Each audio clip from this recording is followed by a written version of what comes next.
specialize in music most people hate. Thanks for tuning in. Make sure you check out our Facebook page, Instagram, and our website. Let us share the noise with you. Yo, this is John from Noise Dosage Media, and this episode is brought to you by Begrudgingly Benny.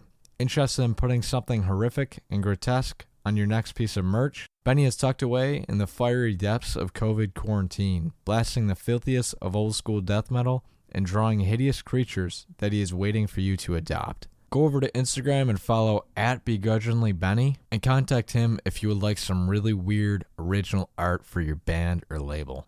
Super professional, highly recommended. Barney. Blimey, that was some weird and wonderful visuals to start that off. Yeah, my artist, man, he's awesome. Begrudgingly I don't think Benny. I can compete with that, quite frankly, whenever I've got to say, you know. So. Hey, if you ever need merch, he's the man. Yeah. Begrudgingly Benny. Okay. So the first thing I want to go off of the question is, being a front man, it takes a lot of balls, man. You're the man in charge. And, my question to you is, like, what are some qualities you think is a necessity to being like a perfect front man? And like, there is not one thing. Yeah, because music is obviously so multifaceted that there isn't one answer to that. Mm-hmm. I mean, for me, it could be completely different to even other vocalists within the rough kind of genre that I'm in. For me, it's just like, if a frontman, if you talk about the stage aspect of it, playing gigs, right, then for me it's just like flicking a switch. There is no calculation. It kind of goes where it goes. I've obviously got the songs and the ideas and stuff like that, but in terms of the actual frontman side, it's just, for me, it's just like an electric jolt, going through certainly my body personally, and in tune with the rest of the guys, so that's really what it's like. In other aspects of it, I don't know, I just kind of, you feed off the energy, kind of. I just feed off the energy. And when I'm in the non-gig settings, for me, Napalm is a particular thing. It's very, the music and the ideas are both two very strong components, I think. My main concern is getting those two things forward. I don't calculate how I project myself, as to what's expected of me. It's Napalm's about spontaneity, and hopefully that carries through in the way the band, sort of definitely, yeah, with the new album, man, for sure. Like, what do you think, like, the personality of a front man should be? Like, what are some characteristics? Like, should they be up front, or like? See, I don't like this. I don't like this idea of conventional cut and paste kind of. Exactly. I don't like that at all.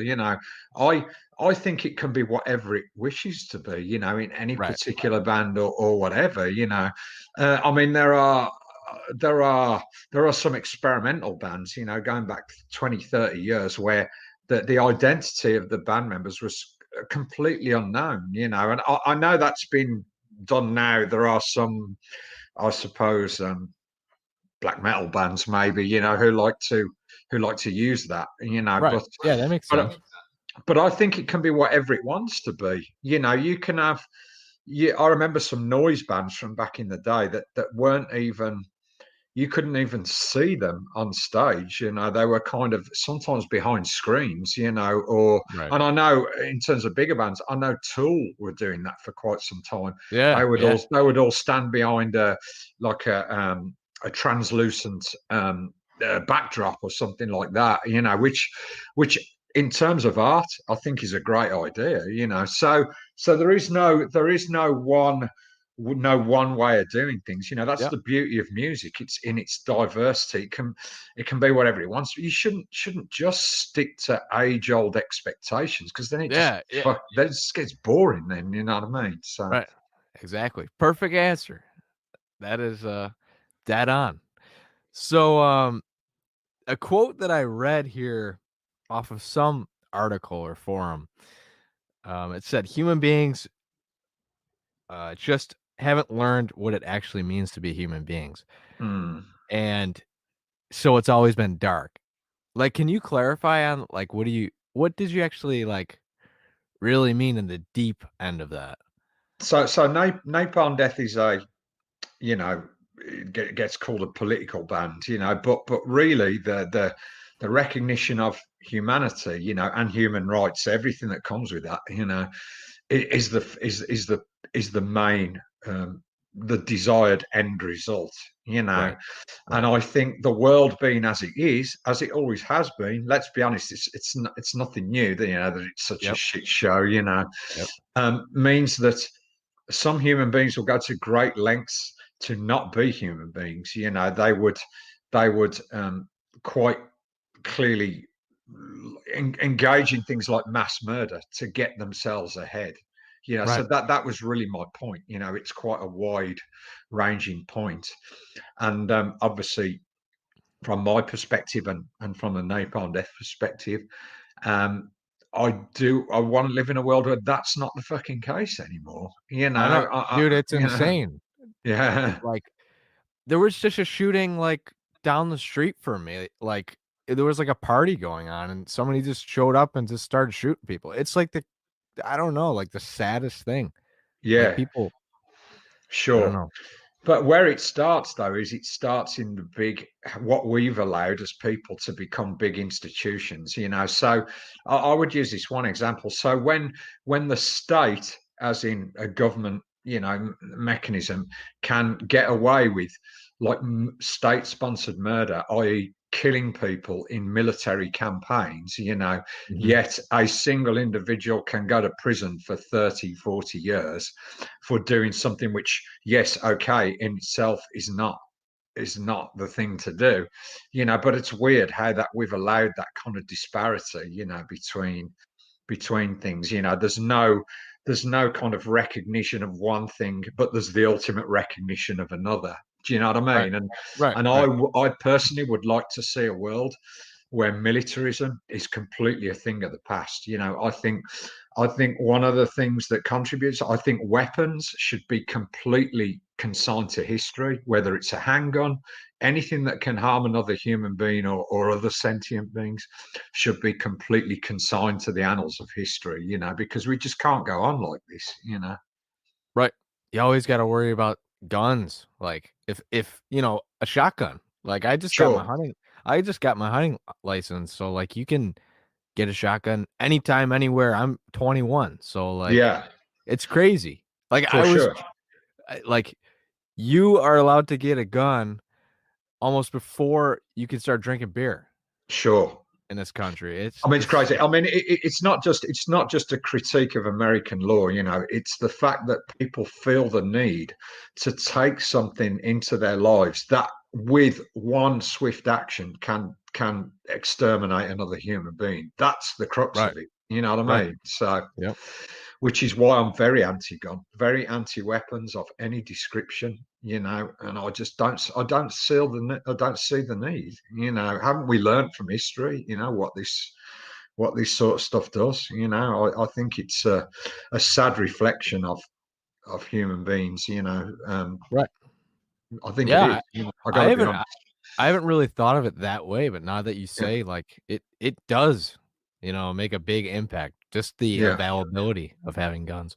And it's a race to the bottom, because the argument that's often used, well, everybody else has got guns, so I need one as well. I mean, we need to get past that. We need to Right. withdraw these things um, from general circulation. And Right. I know people. I consider myself to be a bit of a free thinker.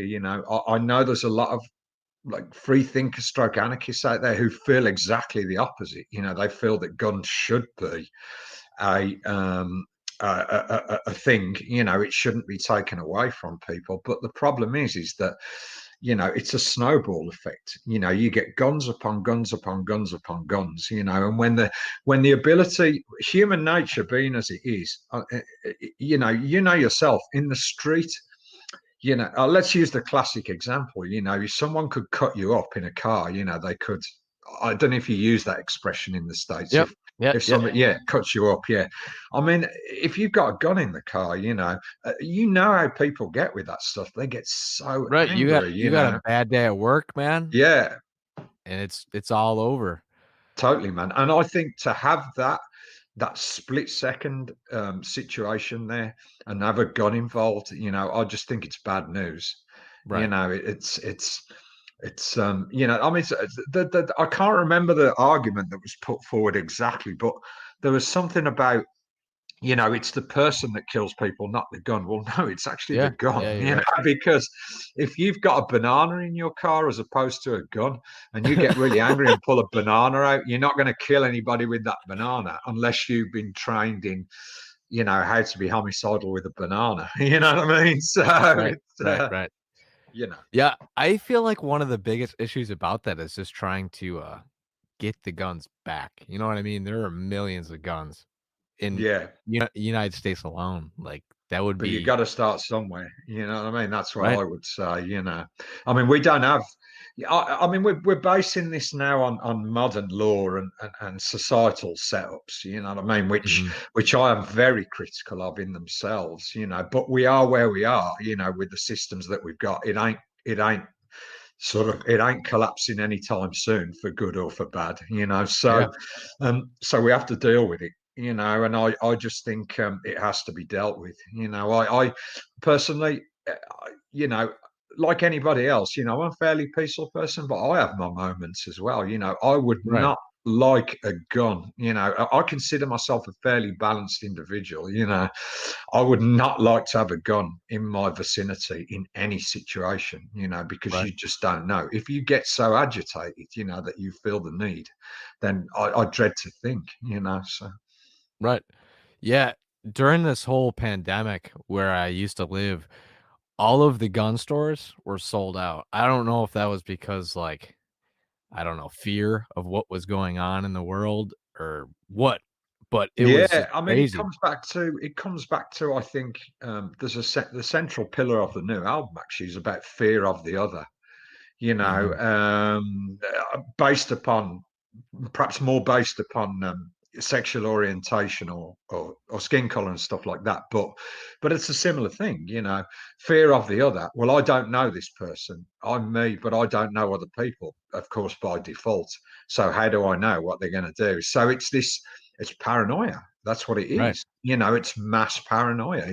That's for whatever reason, other people that you just don't know. And that's the only thing that separates you, somehow going to be a threat. And that's nonsensical. That's no way the human race to in any situation to carry itself forward. I mean, in the UK, by law, you can't carry a gun. You can't have a gun. The only time they will issue licenses for guns is hunting, as you were saying, and even that's very controlled, by the state. I mean, I'll be, full disclosure, I'm an anti-hunting person. I just don't, I really am. I just don't think it's a viable thing, or necessary unless you are living on the land, off the land,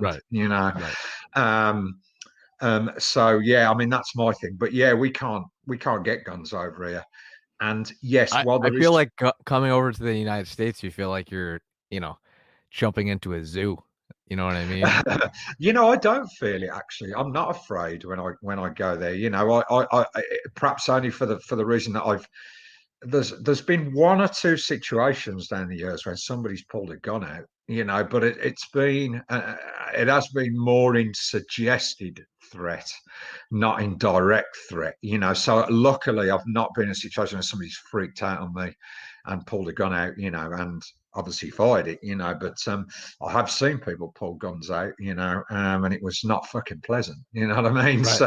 Right. So, there's only two answers to that. You're dead or you're not dead. Yeah, dead or you're not dead. If you're lucky, you can get slightly wounded or quite significantly wounded. So the last thing I'll talk about guns is Invigorator brought up the point. Milo's a big fan of yours. I just talked to him.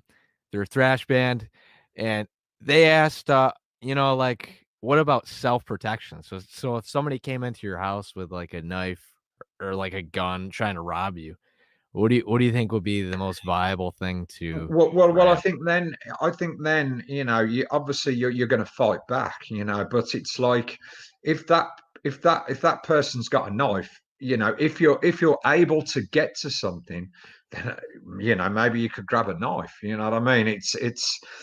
Yeah. I mean, I understand, the point of the question. I don't know.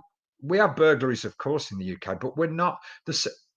I, I don't mean to be patronising to anybody or disrespectful, but I do find in the United States there's this continuous um, sort of fear that somebody's going to enter the place where you live, Right, and I think right, statistically it's not that high, you know what I mean? But there seems to be some kind of um, real public continuous focus on this thing about people breaking into your house. And like I said, we have it in England as well. We don't have guns over here. right. And yeah, of course, people get robbed, but I think the fatalities in those situations is very, very, very small. You know what I mean? Right. It's It's just they that want money, that's man. They want money. That's it. yeah. I mean, I think a lot of it there's deeper things to talk about with this. I mean, um, the, the sort of um, the people who the haves and the have-nots. If you don't have, you are more likely to want to have. You know what I mean? And where are you going to look to go and get stuff? Right. Affluent places that look like they have a relative level of affluence. So I think there's a bigger question here. It's more about dealing with inequalities, because I think once people have enough, everybody has enough, not excessive amounts. I think in general, it'll be a better world, and I think people won't feel the need to, sort of take measures upon other people. I think Right. that's the root of the problem. I mean, just going on to one strand of it, healthcare in the United States is a fucking disaster. You know Oh what yeah. I mean? Oh yeah. It's the here's the thing. So if we have governmental systems in the world, I would have thought, whilst I am very cynical about those things, the structures and the way it affords some people all the power and everybody else not very much, if there's one thing that a government should be for, it's about protecting the health, the life, and the dignity of people that live under that government.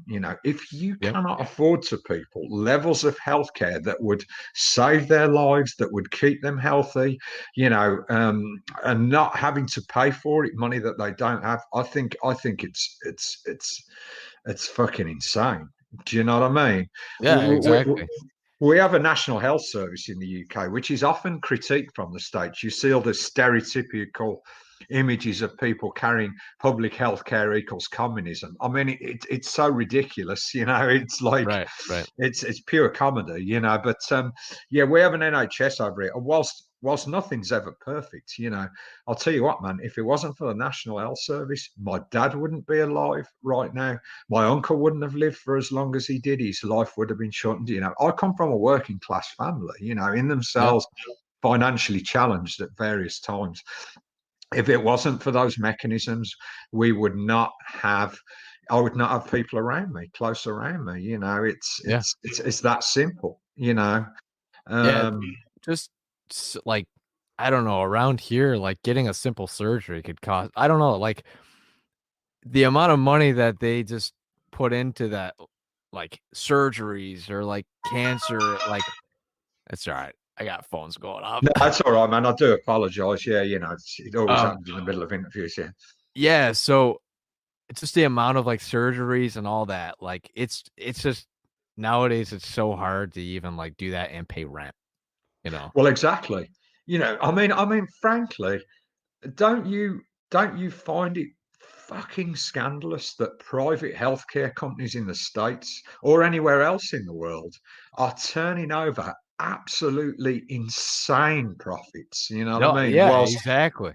whilst people that need the healthcare that can't get it are in some cases left to die. In situations where like simple procedures could save their lives. I mean, how insane is that? Right. It's like, I think the best part is when they say, "Hey, the only way to treat you is give us $500,000, or your yeah, like your grandmother's gonna pass away or something." you know, John. Yeah, sorry, man. Go on. I didn't mean to interrupt you. It's like, what do you do at that point? Do you like just say farewell, or like Yeah. just Well, drop? what can you do? Where are you Yeah, going to get half? Well, am I going to get yeah, $500,000? yeah, Where is exactly. 90% of the population going to get $500,000? I'll tell you where, fucking nowhere. That's where, Yeah, you know what I mean? And yeah, so, exactly. you know what? I honestly believe this, I think it should be. I mean, I'm just talking about a general framework now. This is a wish, but I think it should be completely um, illegal in the world. I'll use that term. I use that Mhm. word loosely. It should be completely illegal for private companies to be involved in healthcare. And it should be completely illegal for anybody to profiteer off the back of healthcare. Do you know Right. what I mean? Yeah, yeah, for I sure. honestly believe that. I do. I just think it's the fact that it's got there, I just think it's insane. We have private healthcare companies on the fringes in the UK who market themselves as these very nice kind of companies, Yeah, but effectively what they're trying to do is they're trying to undermine the state provision, by it's suggesting you can get your treatment here, in a right. lovely hotel type environment, if you pay a little premium every month. But what that's effectively doing, the people that are paying into private healthcare are undermining the state system. It's the same with schooling. If you have private schools, you encourage the state to not put the funding into the school system anywhere. That's Mhm. another thing. If we're going to have schools, it should be equal opportunities for everybody, not Right, just for the few that can buy their way into education. If education's worth anything. right, exactly. All right, so we got a couple people in here. I don't know, send us some questions. I'll ask them to them. Sure. Invigorator just asked, what emotion goes what emotions go in your brain when, like the blast beat, or like just any type of Napalm Death song Oh, I hits? just get amped, man. Oh, yeah. I just get amped. I should do. If you're creating art, of any kind of art, if you're not buzzing every time you do something, then don't do it anymore. That's Right, that's my thing. So yeah, I get amped off it.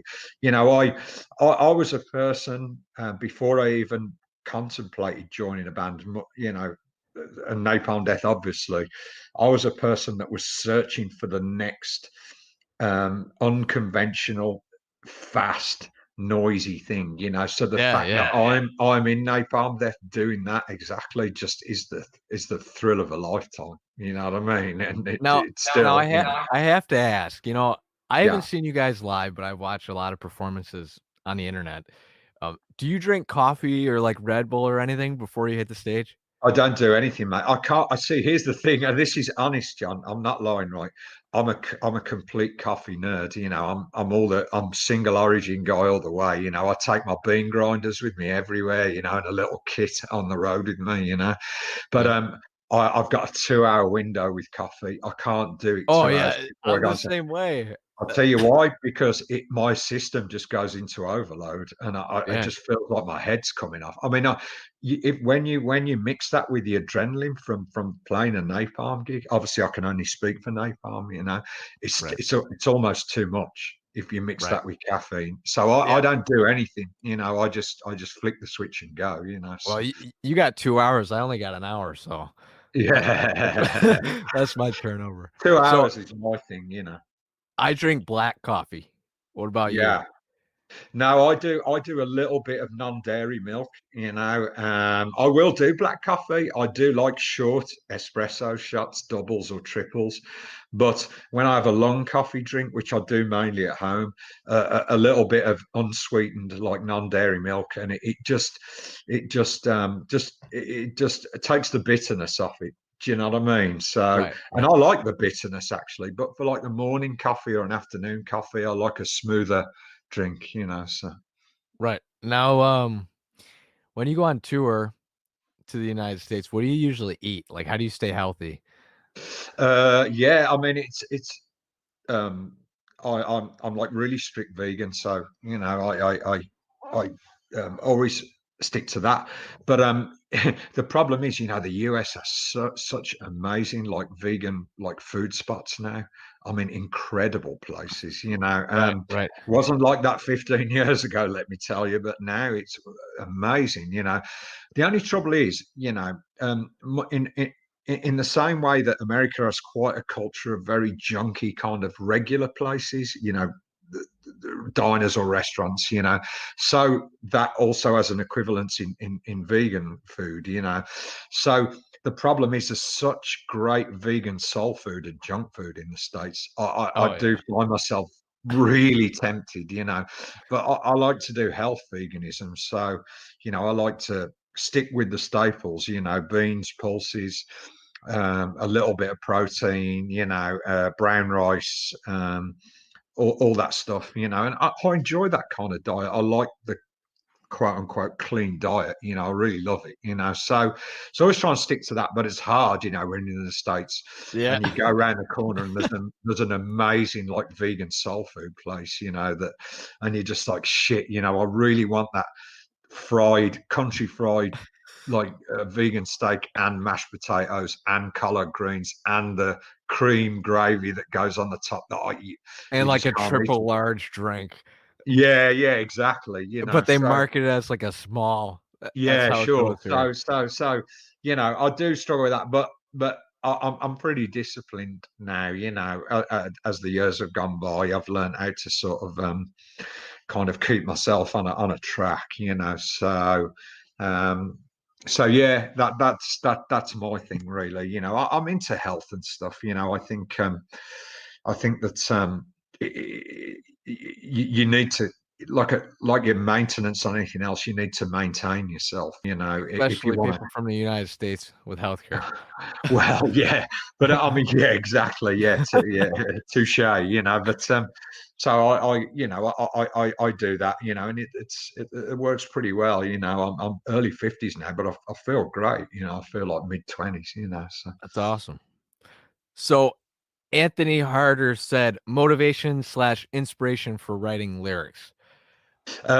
Just simply the world around us, Right. the humanity, the journey of humanity. I know that might sound really hippy drippy, but Nah, it's all right. that's that's literally what it is. I mean, Napalm is a reactive band. We react to the world around us, because like I say, the combination of the music and ideas is a strong one in Napalm Death, I think, but we have to be present and current, because Right. if you don't, I read about that. That was that yeah. I like that because like, the one thing I read was like that you lock yourself in a room. And you know who does that? The same somebody I talked to was Gaul from Gorgoroth. Okay. Yeah, I can imagine that. I'm shit. I mean, he's got plenty of space. I've seen where he lives, on documentaries. That guy lives really in the middle of nowhere. Do you know what I mean? So right. Yeah, so when you lock yourself in the space, do you ever like listen to music or is it dead silence? no, mate, it's dead silence. I can't have anything going on in the background. I'll take the phone out of the wall. I will close the blinds sometimes, even on summer's days, and yeah, I'll just be in a room just with a lamp on, And and no coffee. No there's no, no I can't do it. That's one thing I can't do without, man. I have to have that, But okay. yeah, yeah. So food and drink is allowed, but anything else is just not. It's not gonna work. I have to be really focused. To get the best results. Which is why I don't write on the road. I can't write on the road. I've tried to do it before, and it just doesn't work. Too many distractions. So. Right. Yeah, so the next one is I'm not even gonna pronounce his name, but I want to ask a question. What have you been listening to lately? You know what? I've been listening to um, bands like I've been back and revisited Gong. which is Steve Hillage, which is old hippie stuff from the early 70s, like psychedelic, hippie stuff, which Yeah. I really love. I've been listening to, going back through, things like Coil. I don't know if you know Coil, the band. Maybe you do. It's a I do not know. old noise soundtrack noise band. I've been Very, getting into a very, lot more noise lately. yeah, very, very eclectic, very old band, actually, going back to like the 80s and stuff like that, 80s, 90s. A lot of their stuff. What else? Digging out going back to some old hardcore albums like, A Negative Approach, Deep Wound, all that kind of stuff. What else? What else? What else? There's a great band actually from Birmingham, my hometown, featuring, the one of the founder members of Napalm Death, Nick Bullen, and John from a band called Doom, who you might be aware of, hardcore punk band. They have a band called Rainbow Grave, which is like noise rock kind of stuff, and it's Yep. fucking awesome, man. I mean, I would, if that was going to be my pick, my recommendation, I would recommend that people look for that and and check it out. It's really, really great stuff. There it is. Yeah. Okay. So I think, yeah, 2 more questions here. You know, outside of the band, you're free to answer this. It doesn't matter if you don't. No, it's all good. I'm Outside always of the good to answer anything. Yeah. outside of the band, what are your like hobbies? Like, what do you do? You know what, mate? Here's the thing. This might sound like an obvious one, but mate, video games.